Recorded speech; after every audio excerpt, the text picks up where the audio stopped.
بخاری میں آتا ہے انہوں نے اپنی وفات سے 4 سال پہلے ہی اپنے بیٹے کے حق میں میرے عزیز ہم وطنوں کرنا شروع کر دیا. لوگوں نے مخالفت کی اور وہی ہوا. حسین ابن علی نے پھر بیعت نہیں کی. اسی لیے یزید کے خلاف جو حسین ابن علی کا قیام ہے وہ حضرت معاویہ کے خلاف اس لیے نہیں تھا کہ اس حکومت کو وہ بھی مانتے تھے. ہم بھی اس حکومت کو مانتے ہیں, خلافت راشدہ نہیں, ملوکیت, لیکن اسٹیبلش مانتے ہیں. لیکن یزید کی جو خلافت ہے یا ملوکیت وہ اسٹیبلش ہی نہیں ہے, کیونکہ وہ ایک بد عہدی کے ساتھ کی گئی ہے, وہ اس کا اہل بھی نہیں تھا اور مسلمانوں کے اوپر مسلط کیا گیا. اسی لیے کوفے سے خط آئے کہ حضرت حسین یہاں پر آئے, ہم یہاں سے قیام کریں گے. وہ تو وہاں پہ ان کو پہنچنے نہیں دیا گیا, راستے میں ان کو مظلوماً شہید کیا گیا. حسین ابن علی کربلا میں جنگ لڑنے نہیں گئے تھے, بلکہ کوفہ شفٹ ہو رہے تھے اپنے بیوی بچوں کے ساتھ, وہاں سے اسٹرگل لانچ کریں گے, کیونکہ کوفے کے لوگ حضرت علی سے عشق کرتے تھے. 5 سال انہوں نے حضرت علی کے دیکھے ہوئے تھے خلافت کے. وہاں پہ ان کی اسٹرینتھ بہت زیادہ تھی, ہزاروں میں تھی. حضرت حسین کو امید تھی کہ یہاں سے اگر ہم اسٹرگل کو لانچ کریں گے تو at the end of the day ہم حکومت وقت کا تختہ الٹ سکتے ہیں, لیکن وہاں تک پہنچ نہیں دیا گیا. جنگ سے پرامن انتقال اقتدار سے جی ظاہر ہے جنگ تو الٹیمیٹلی ہونی تھی. پھر میں وہی بات کروں گا کہ قبائلی سسٹم میں ایسے ہی ہوتا ہے. حضرت معاویہ نے جنگ کے ذریعے حکومت حاصل کی ہے نا, حالانکہ بات تو قصاص عثمان سے شروع ہوئی تھی, لیکن جنگ ہوئی نا. تو اس زمانے میں جنگ ہی ہوتی تھی, یہ تو نہیں ہوتا تھا. آج ایسا ہوتا ہے کہ آپ نواز شریف صاحب کو ہٹاتے ہیں, حکومت پھر بھی 5 سال پورے کرتی ہے. اسی طریقے سے اگر عمران خان صاحب کو بھی اس حوالے سے ہٹایا جاتا کورٹ کے ذریعے تو پی ٹی آئی نے بھی 5 سال پورے کرنے تھے. وزیر اعظم قتل بھی ہو جائے تب بھی پورے ہوتے ہیں 5 سال, کیونکہ حکومت ہوتی ہے پارٹی کی. اس زمانے میں آپ بادشاہ کو قتل کر کے تخت پہ بیٹھتے تھے, بنو امیہ قتل ہوئی, بنو عباس نے حکومت سنبھالی 550 سال تک, عوام وہی تھی, صرف بادشاہ قتل ہوا. تو اس طریقے سے معاملہ چلتا. جن سب جو ہمارے مخالفین ہیں, اسلام کے مخالفین, انہوں نے کتابیں بھی لکھی, اسلام آفٹر پرافٹ, جن واقعات کا آپ ذکر کر رہے ہیں, یہ اسلامی تاریخ کے سیاہ باب ہیں. اگر ان کا تذکرہ تاریخ میں نہ ہوتا تو کفار کو یا مسلمان دشمن لوگوں کو یہ موقع نہ ملتا کہ وہ یہ لکھتے کہ اسلام کا شرازہ بکھر گیا آفٹر پرافٹ. تاریخ تو کسی کو معاف نہیں کرتی. ہم تاریخ میں نہ بھی ذکر کرتے, چیز تو ٹرانسفر ہونی تھی. آج تک آپ کوئی تاریخ چھپا سکیں؟ مجھے بتائیں, پاکستان جب بنا تو کتنے مسلمانوں کو قربانی دینی پڑی؟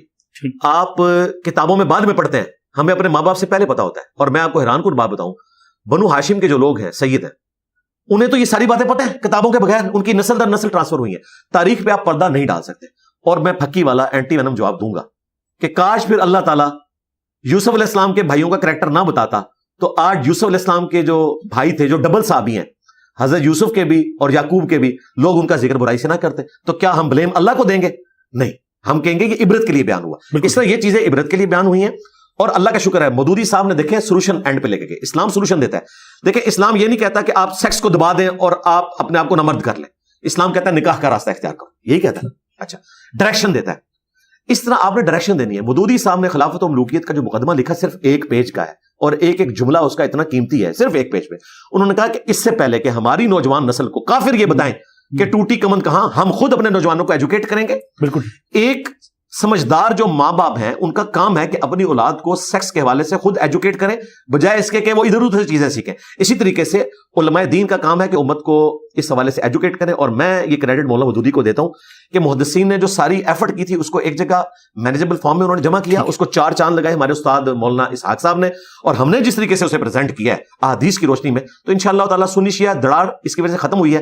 میں اس میں صرف آخری بات کروں گا, مجھے بتائیں اگر امام مہدی شیعہ ہوئے تو سنی ان کو مانیں گے, اور اگر وہ سنی ہوئے تو کیا شیعہ ان کو مانیں گے؟ اس کا مطلب یہ ہے کہ سنی شیعہ دراڑ فل ہو چکی ہوگی امام مہدی کے آنے سے پہلے.